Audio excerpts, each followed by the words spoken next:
So friends, good afternoon. Since I know all of you are from morning, you have again now classes. So we will take about 15 minutes maximum. I'll ask Mr. Praveen a few questions. We are getting, I think, whatever books he has brought, we'll try to get the maximum we will purchase. And all these books will be in the library. So you can have access, you can borrow, and you can read in detail.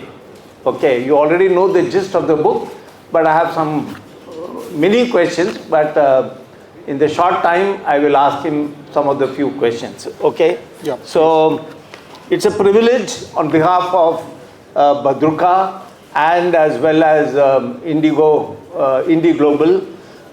to have this chat with Mr. Praveen, the author of the remarkable book called Still They Serve. So let me go on to asking some questions. How did you get to decide the title Still They Serve? That's the most important question. Deciding a title, so I give some credit to Sudheer first before even I think, because when we conceptualize this, and I was working on this, and Sudheer, being a knowledgeable person in the government domain, and when we were working on lot of scripts, even in some previous assignments, at least we know how government works. And I have seen people from the lowest level of, let's say, the peons till the highest level of bureaucrats. And one common thing, despite whatever happens, nobody can stop your file. So when nobody can stop your file, which means they have to serve. So irrespective of whatever, so if you have a fire at your home, if you have some mishap at your home, or you call a government servant only. So I personally believe, irrespective of whatever mood they have, whatever situation they are, they still serve. So considering this fact, when I was exploring all this, I thought, let me take inspiration from this, and I finalized this, that let whatever happen, some volcano came up, something came up, whatever, a government servant will be there to help me. Okay. Before I ask the second question, how many of you sitting here whose parents or their mothers or people are working in the government? Oh, so that's only 2 stories, Praveen, or 17? 17 stories. Okay. So among all these 17 stories, I would like to know, while writing the book, I'm sure you would have been motivated by the stories. But can you tell me one story among all these which stayed on with you even now? So I'm asking you a difficult question. Among all those stories, which is the one still stays on with you, and how do you look based on the story, the public service forever? That's really a tough one, but let me do the justice. I have seen my father from my childhood, that how he was working in railways, and because I am watching railways from a long time, so at least that was an initial available system for me to understand before I moved into a professional career. So I have seen, when I was in school, when I was staying in my railway quarters in Jabalpur, I have seen lot of people working on the tracks, railway tracks. Those people in those days, if I have to, those days means the 90s, there was a designation in gangman. Now I think some nomenclature has changed because of whatever. So there are stories of gangmen who physically walk up to even 12 to 13 kilometers even in the nights. Those days it were nights, but today nowadays because of technology their machines are repairing. But those days when people used to repair tracks manually, so the couplings and the boulders where the track is clapped, so there are physical people who keep on walking to those kilometers, and they just hit one clap and they move to next one, and they manually see all these clappings from your eyes. And even I think today AI can miss, but they never missed it.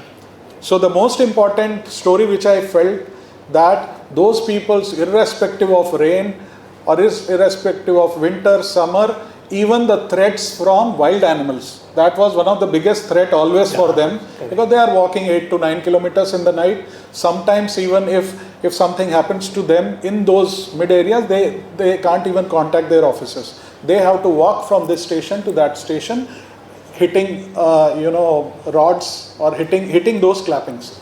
So I think that was one of the toughest part for me to describe their way of doing. Even the story what Mahesh sir has mentioned, that is also very heart-wrenching, because I works with a company who is nowadays doing this robotic part. But to answer to your question, there is a gangman story there, and I personally felt that was a tough one to write and to, So today we nowadays we count on our smartwatches that we can do 10,000 steps. Just think that somebody is walking in the night for almost 12 kilometers on those small rocks that we see on the track. There is no walking track. Okay. It's they have to physically watch all those single caplings, and they have to hit it. And if they feel some crack, they have to again go back to some 8 kilometers. They have to put a detonator. I'm going a little technical because I know this information. They have to put a detonator to stop the railway engine because they have identified a crack. It's a tough job. Very good. So you have divided the entire book into 3 parts. Yes. Why 3 parts? So the thing is, the basic thing which I thought to bring this story, that rather than making it to a fictional or a non-fictional category, I thought let some emotion comes, and let that emotion comes in a lively way for the people, for the readers, and for future generation. So I purposefully, So I categorized them in 3 parts, so that at least people should first understand the glints of the book, and the second one is mostly the stories, and the last part is mostly the conclusion or my message to the society, so that to keep the readers active and motivated also, sir. Okay. So I have a lot of questions, but just selecting for want of time the major ones. We always, somewhere you said in our conversation, okay, let me come to that. Yeah, sometime back I heard you say that India doesn't need everyone to join government, but everyone to understand governance. Can you expand that? Yes. See, when in 1992 the liberalization policy have come up and the government was open for private sector, they have opened up a lot of doors for everybody, which has given a raise to the employment. But still in India, getting a government job is the most, you can say, platter that any family or any student or anybody, they wish to take that. Because of security? Security. Okay. In 2008, 2009, when government thought to expand and move toward digital governance, move towards technology, then it was not possible for government to keep everybody on government payrolls. That was first thing. There is a negative and positive story both, because there was a geopolitical concept behind that. But on the other side, they have opened up. So I purposefully don't support or endorse any political party. I support the steel frame behind it. Because people like me, if they will be behind certain political science, then we can't survive. So let me make it clear that I respect the steel frame behind it, and that steel frame is the group of people who actually designs the policies, who actually designs the frame for the country. Yes, there is a political endorsement. So in today's scenario, when you have such technology available, the younger brain, the youth have a chance to contribute towards government cycles, their programs. It is completely open. I personally I'm a part of a group, or through my foundation, I keep on sending, my suggestions to NHAI or the MAUA, the Housing and Affairs, and I regularly get my acknowledgements. So when I tried this first with Honorable Prime Minister, when I was in Hyderabad 3 days back, I have written a letter I was surprised to receive an acknowledgement signed by a joint secretary level person, and it shocked me. A citizen like me who have just sent a letter. People like me are millions in this country, more knowledgeable than me. But the way government has identified my letter basic letter. There was nothing wonder in that. So my message is, if you are not a government employee, that does not restrict you to contribute.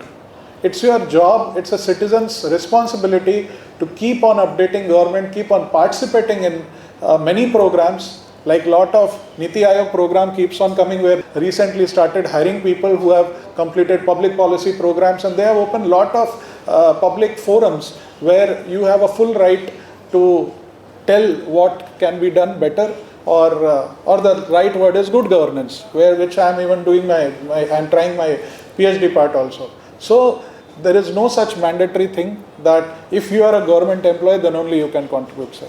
Okay. To me, what appealed is a very good concept. You called it as navigating complexities.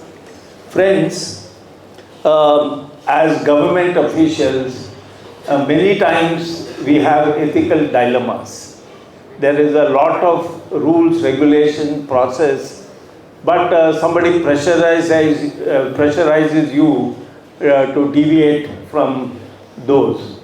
So, in this navigating complexities, what is your message, and how do the government guys manage these pressures and ethical dilemmas? So let me connect the dot with today's digitalization, that even if something good happens, a camera is watching you.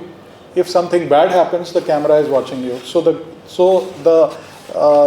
broad statement of navigating the complexity is, even today somebody sitting on a chair, he's worried that if I don't do a good job, something will come, something will trouble me. So that's why government is, whenever there is a project comes, or whenever there is something comes, they have to complete all their protocols. Even if it is delayed, that is okay. But there are people who troubles the system. But still, even if they have to deal with these troubleshooters, they have to manage a protocol, they have to go through a tough complexity process.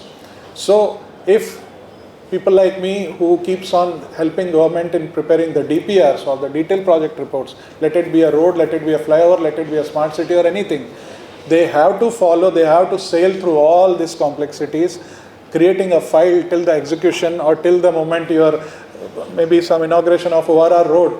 So everything, there is a ground level activity which might have seeded some years before, and then navigating through all these complexities and going through all these files, it has finally reached, and the result is in front of citizens. So it's unfortunate, but yes, we have to follow. Okay. So a lot of pressure on getting transfers, and if you don't obey the bosses, politicians, how do these guys tackle them? That's always a trouble for them. Even if they do their best, someday the political sign will change. We have seen examples in AP and Telangana, why to quote other states, where something suddenly came and you have to deal with new faces. The old faces who have done a great job, they have done, everything vanishes, and unfortunately the file will go again back for a re-evaluation, and then again something will start. And all those engineers might get promotion, might get new questions, might get new budget tax.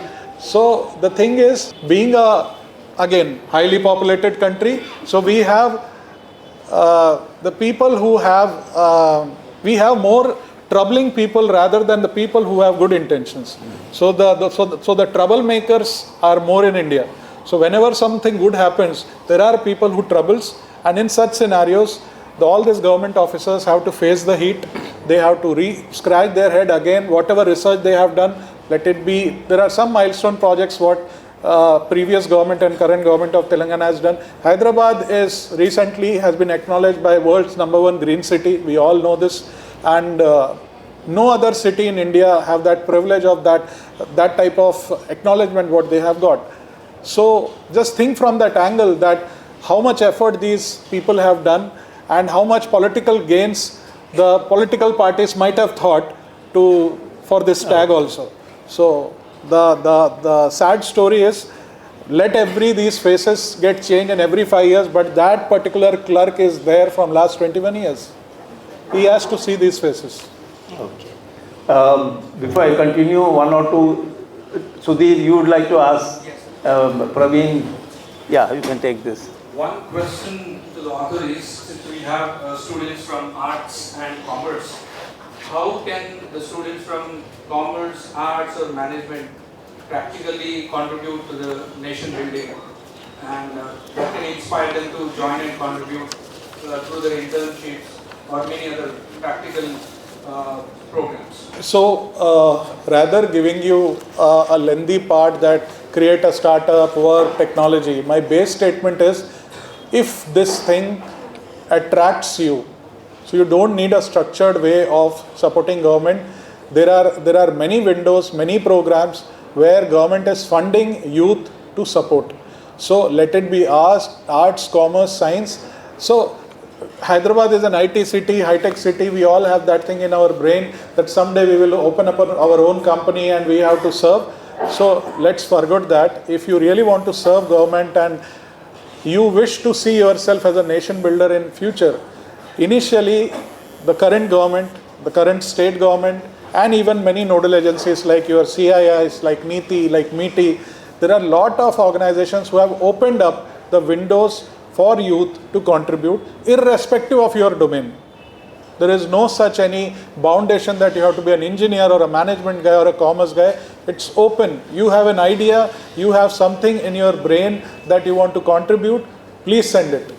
Please talk to the people or please contribute to all this Niti Aayog subscriptions. You don't need to pay anything, you don't need to think anything commercialized.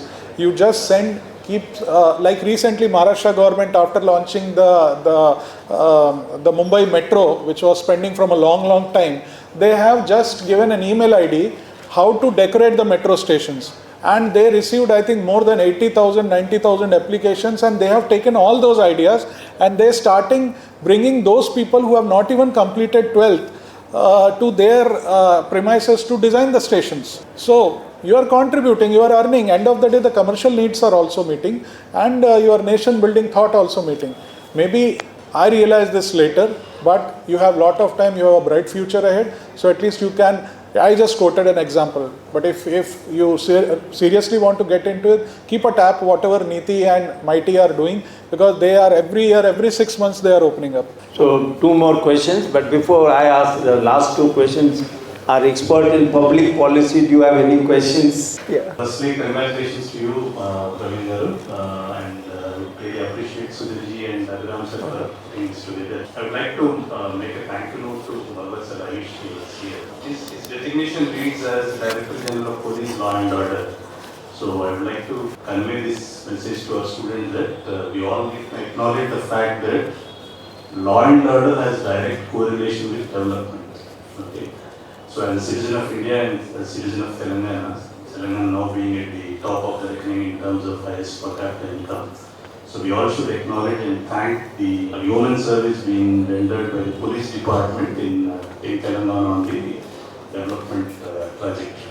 Okay, so thank you to Mahesh for that. My question to you is, actually it has to do with, I think, your earlier book, mostly balance to benefits and all. So there is this dichotomy of welfare and development, okay, and especially with respect to populism policies, especially during the elections.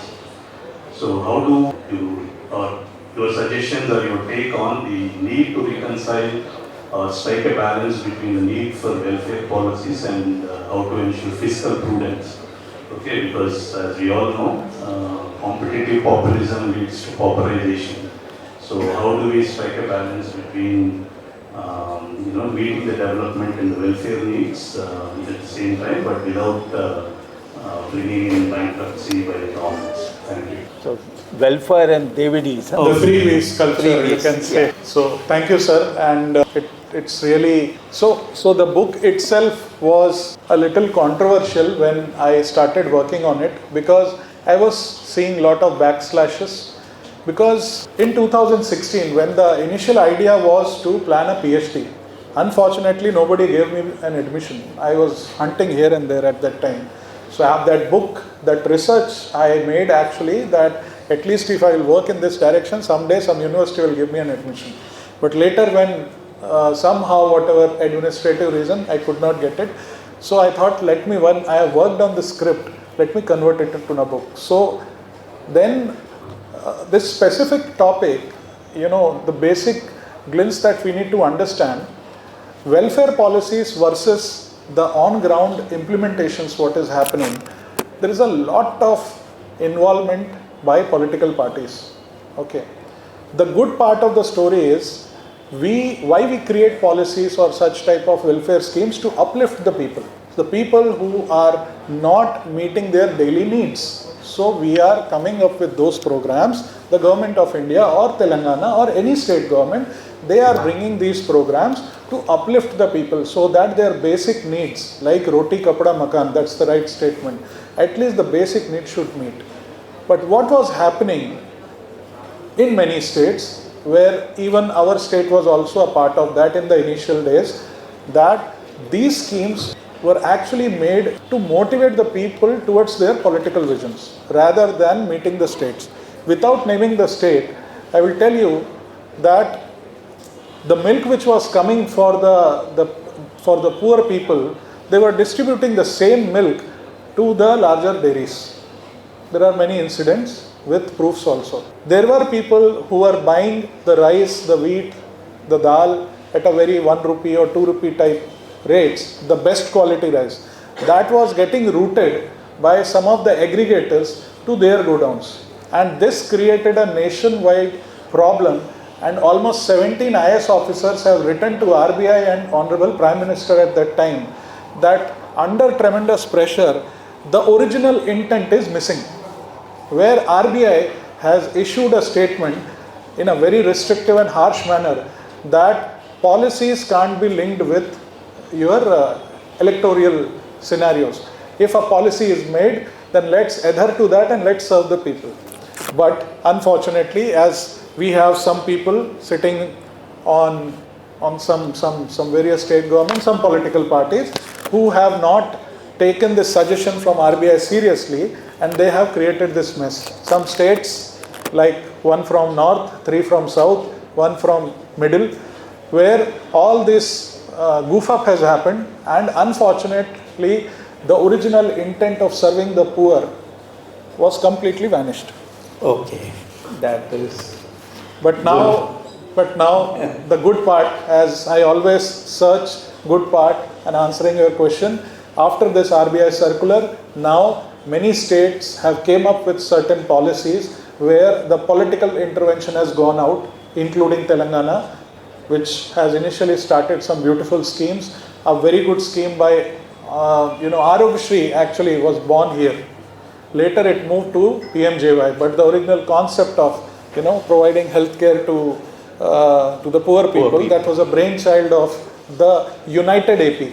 Now we have to, but the United AP has came up with that concept first. Now it has been extended to all the states. So now at least I hope this steel framework actually is holding, and the real purpose of serving the poor people is getting solved. Let's see how this take forward. Okay, so 2 questions. I am always told by any author that it takes a lot of time to write the first book. Second book is slightly easy.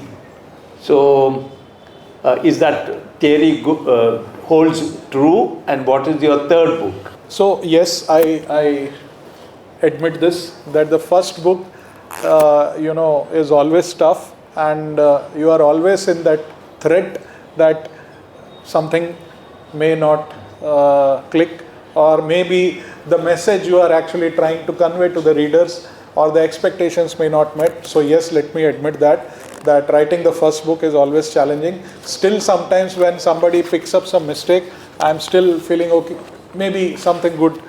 The second version, because now you understand this, and now you understand the overall mechanism of writing a book, yes, at least it gives you a confidence, it gives you a stability to bring that structure to the readers, at least you understand. About the third book, so as of now, there is something on cards, but I'm still waiting for my PhD admission. Let that complete first. Yeah. So if I succeed in that thing, so definitely I would love to present something beyond governance also. Yes, some scripts I started working it now, because Monday to Friday I'm always on field and I keep on working. I enjoy the weekend afternoons either cycling or either writing books, and let wish that I want to see myself in this field about what I claimed while introducing my book, that complaint free India. Thank you. Last question. If you were to describe this present book, Still They Serve, with all your experience in one word, what would it be? Very, very tough, but still I wish to steal that. Still they serve only is something which is roaming in my brain completely. So in one word, it will be nearly impossible, because while even listening to the stories, there were many moments where my eyes were filled with tears. So one word justification is nearly impossible. That's why these three words, that still they serve. Even when I was doing a book talk in Mumbai recently, I could not do this justification, because when I was meeting those people who even don't want me to write their name, they want their story, but they, due to some administrative or their personal issues, so it was really very tough. So still they serve is something which I wish to carry on. Okay, so we'll go with the three words. On behalf of all of us, ladies and gentlemen, please give Mr. Praveen a big round of applause. The very powerful way of communicating a message is through storytelling. So storytelling is a very powerful way to communicate message. And through these stories, very, very courageous stories, courageous message, conscious and also commitment of the government servants. Like Bhagwat ji rightly said, this is a great tribute to all those unknown stars who serve us and make the democracy of our country vibrant. So I'd like to thank you through these stories. You have brought a very powerful book, and I'm sure it will be a great education for all of us. So thank you very much once again. And let me add one line, sorry for the interruption. The most interesting story is the Mahesh sir story only. Let me tell you clearly, and let me reveal the secret also, why he became an IPS, and that's a funny story. He has seen a helicopter landing in his village, and Honorable late Prime Minister Indira Gandhi ji came to his village. The day when he seen the chopper, he decided, let me also see this. That was the most important thing, what has actually made him a successful IPS officer. And even when he was reciting the 3 hours, so the most, I give a lot of credit to Mahesh Garu to, I think, make the book more lively. Okay, thank you. On that happy note, IndiGlobal Media Network, taking innovation, collaboration and growth to the forefront.